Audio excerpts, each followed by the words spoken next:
አቡ አሚራ የሌላ ኑር ሰቦንብር ሪል ስቴት ገነባበት እና አህመዶሎ የሌላ ኑር ሰቦንብር ሪል ስቴት ገነቡበት እንንትና እንደዚህ ያረጉበት እንንትና እንደዚህ ሆኑበት ቤተሰቦቿ ታፍነዋል ብሩ ተበልቷል ብራችን ውሃ በለው እንደዚያ እያላችሁ ወንድሞቻችንን ስም በማጥፋት ላይ የተሰማራችሁ ሰዎች እንዴት ናችሁ? ለጤናችሁ ደህና ናችሁ? ግን እናንተ ጤናችሁን ደህና ናችሁ? ያው በጤናችሁ ስላልመሰለኝ ነው ማለት ነው። አሰላሙ አለይኩም ወራህመቱላሂ ወበረካቱ። ሰላም ውድ ሀገሬ ልጆች እንዴት ናችሁ? ውድ ቻናሌ ቤተሰቦች እኔ ደህና ነኝ አልሐምዱሊላህ። ያላችሁ ሻማቲቭ ላይ ነው። እኔ ሂክማ ነኝ። በዛሬው ቪዲዮዬ ወንድማችን አቡ አሚራ በሌላ ኑር ሰው ጉዳይ የሰጠው አዲስ መረጃ አለ ማለት ነው። ያው ሰሞኑን እንደምናውቀው የወንድሞቻችንን ስም እያብጠለጠሉ ነበረ በየኮሜንቱ በየንትኑ።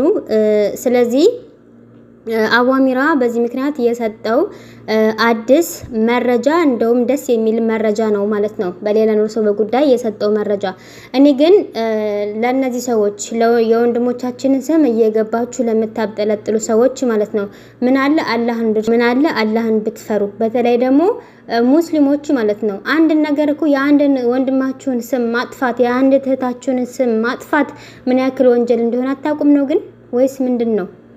በዛ ላይ እነዚህ ወንድሞቻችን ግልጽ የሆነ ነገር ነው የሚሰሩት። የሌላ ኑር ሰቦ ብር በማን አካውንት ነው የገባው ምናምን የሚለው ግልጽ የሆነ ስራ ነው የሰሩት እነዚህ ሰዎች።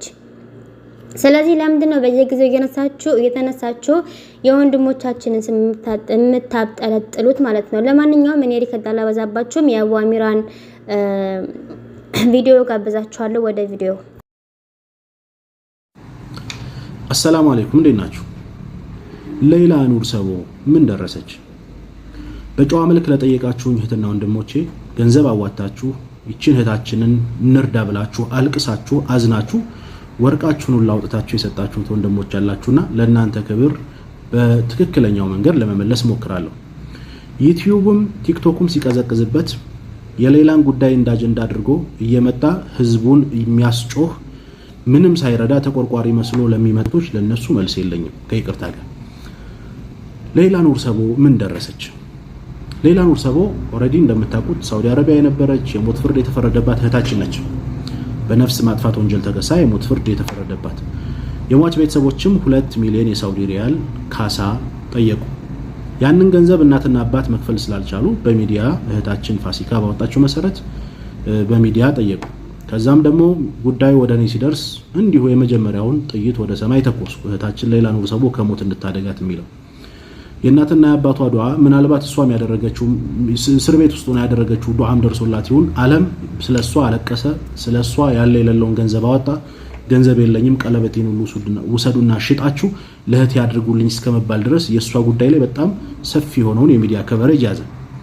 እኔና ጓደኞቼም በሚዲያ ከ2 ወር በላይ የልጆቻችንን ጊዜ ተሻምተን ለዚህ እህታችን ገንዘብ ማሰባሰብ ጀመርን። ገንዘብ የምናሰባስበው በእናት በአባትና በወንድም ስም በተከፈተ አካውንት ነው የሚገባው። በአቡ አሚራ ወይ ደግሞ በተስፋዬ ወይም በወንድም ኻሊድ ወይም በአሲያ እንዲሁም አብረውን ሲሰሩ በነበሩ ወንድምና እህቶች አይደለም ሲገባ የነበረው። የተጠየቀው 2 ሚሊዮን ብር ነው። የገባው በሳውዲ አረቢያ አካውንት 300 ምናምን ሺህ ብር ገደማ ነው። በኢትዮጵያ አካውንት ደግሞ 37 ሚሊዮን ብር ተሰብስቧል። እነ ወንድም ኻሊድና እነ ተስፍሽ ባደረጉት ከባድ ትግልና ጥረት በኢትዮጵያ ብሔራዊ ባንክ ከፍተኛ ብር ያለምንም በብላክ ማርኬት ሳይሆን በቀጥታ እንዲላክና ብዙ ሳይወጣ ባጭር ቶሎ እንዲሄድ የተደረገበት መንገድ ነው ያለው። ያም ደግሞ 2 ሚሊዮን ለመሙላት የሚቀረው ገንዘብ የኢትዮጵያ 28 ሚሊዮን ብር ነበር። እናትና አባት መተው ያንን ገንዘብ ወደ ሳውዲ አረቢያ በተከፈተላት አካውንት እንዲገባ ተደረገ።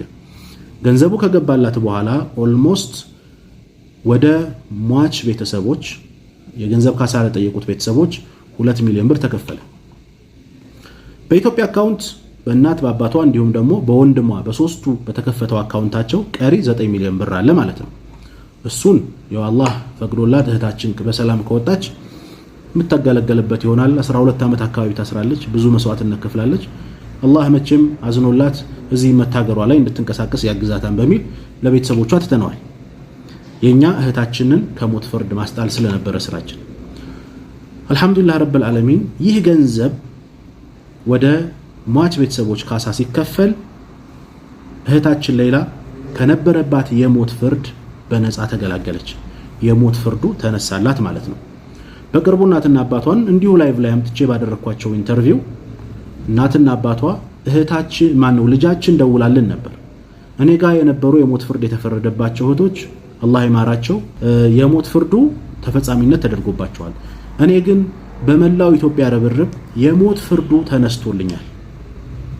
ከዛ በኋላ ያለው የሳውዲ አረቢያ የሀገሪቱ የህግ አካሄድ አለ።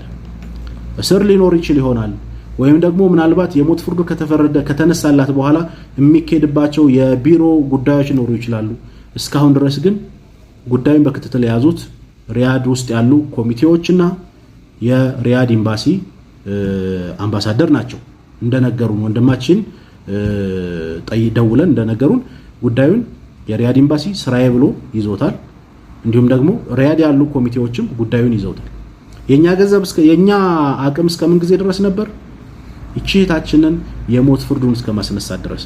ከዛ ማለፍ ብሎ ገንዘቡ እንደተከፈለ የምትወጣ ቢሆን ደስታው ጥፍ ድርብ የሚሆነው ለኛ ነበር። ምክንያቱም 2 ወር ሙሉ ልጆቻችንን ማስጠናት ልጆቻችንን አቅፎ መተኛ ተተን ለረጅም ሰዓት ግሩፕ ፈጥረን ስናሰባስብ የነበረው በነገራችን ላይ ያለምንም ቤኔፊት ነው።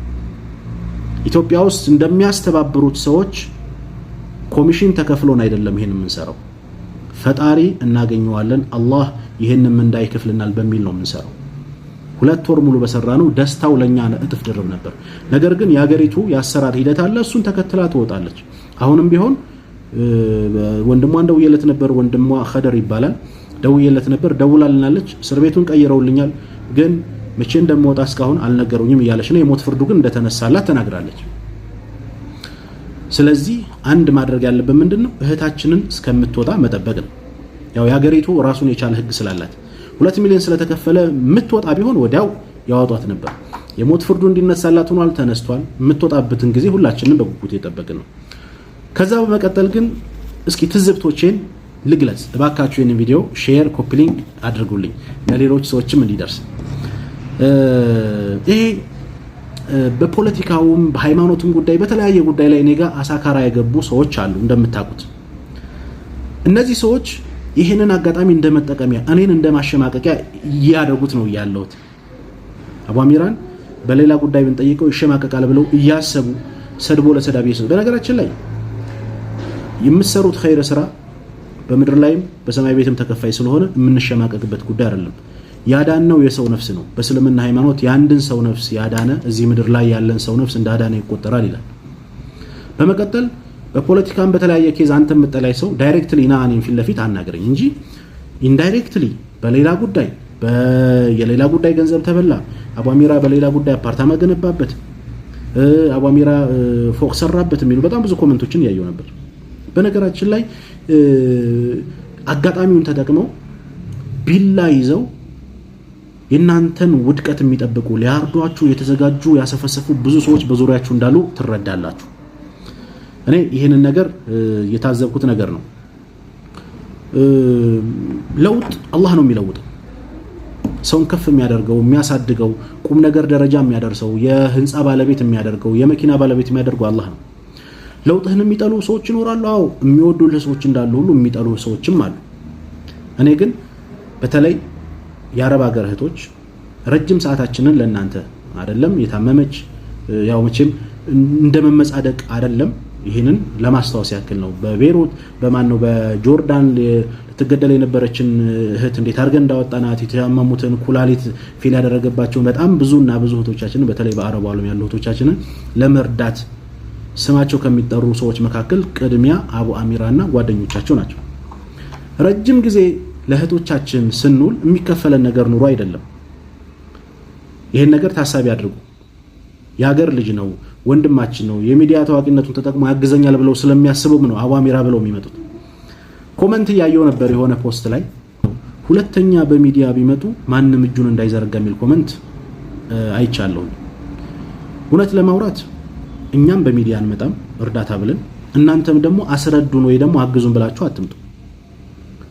ምክንያቱም መልካም ሰርተን እንደገና ደግሞ እኛኑ ቆልምሞ እኛኑ አዙሮ የሚሳደብ ሰው ጋር ከባድ ነውና እኔ ይሄ ግር ብሎ በኮመንት የሚዘላለፍ የሚሰዳደብ አንዱ ለምሳሌ የሆነ ነገር ከጻፈ እሱም ተከትሎ ያኺ ነገጧት አላህ Subhanahu Wa Ta'ala የሆነ ነገር አጥፍታችሁ ይቅርታ ከጠየቃችሁኝ እኔ ይቅር እላችኋለሁ ብሏል። አንድ ነገር ግን ይቅርታ የላችሁ አላህ Subhanahu Wa Ta'ala ምንድነው የሰው ሐቅ ነው። የሰደበ የዘለፈ ያዋረደ የቀማ የሰረቀ በሰው ሐቅ ጉዳይ ላይ አንድ ሰው መጥፎ ነገር ሲደረግ ሰውየው ራሱ ይቅር ካላለ አላህ ራሱን ያልምራችሁም ብሏል። ነገጧት ስንቱን አስቀይማችኋል በማታውቁት ነገር በመረጃ ባልተደገፈ ነገር ስንት ወንድማቻችሁን ተሳድባችኋል። ከዚህ ስራችሁ ልትቆጠቡ ይገባል። አላህን ልንፈራ ይገባል። እህታችን ሌላን አላህ በሰላም ያውጣና ደስታችን እጥፍ ደረብ ይሁን። ከዛ በተረፈ አልহামዱሊላህ ረብል ዓለሚን ፎቅም እየገነባሁ ነው። አፓርታማም በአዲስ አበባ በኮምቦልቻ እንትን እያልኩ ነው። ትላንት ከነበርኩበት ህይወት ወጥቼ ዛሬ የተሻለ ህይወት ላይ ነው ያለሁት። ይሄ ደግሞ አላህ ቀጥሎ የእናቴ አባቴ ዱዓ ነውና አላህ Subhanahu Wa Ta'ala እናትና አባቴን አላህ ያቆይልኝ። ነገ ጧት ከዚህ የተሻለ ከፍ እንደምል አልጠራጠርም። ሰማይና ምድርን የፈጠረ አላህ ጌታዬ የኔን ህይወት አይለውጥም የሚል ኢማን የለኝም። ስለዚህ አላህ Subhanahu Wa Ta'ala ብዙ አለው ብዙ ነገር ማድረግ ይችላል። ለከለ እንደሰጣው ለኛም ስጠን ብንል ሁሉም ሰው በደረሰ ግን መገዝገዝ መጣል ወደ ኋላ ማጎተት የኛ ስራ ሆኗል። አላህ ይጠብቀን። ሳታውቁ ለተናገራችሁ አፉ ብያለሁ። ሰላም አለይኩም።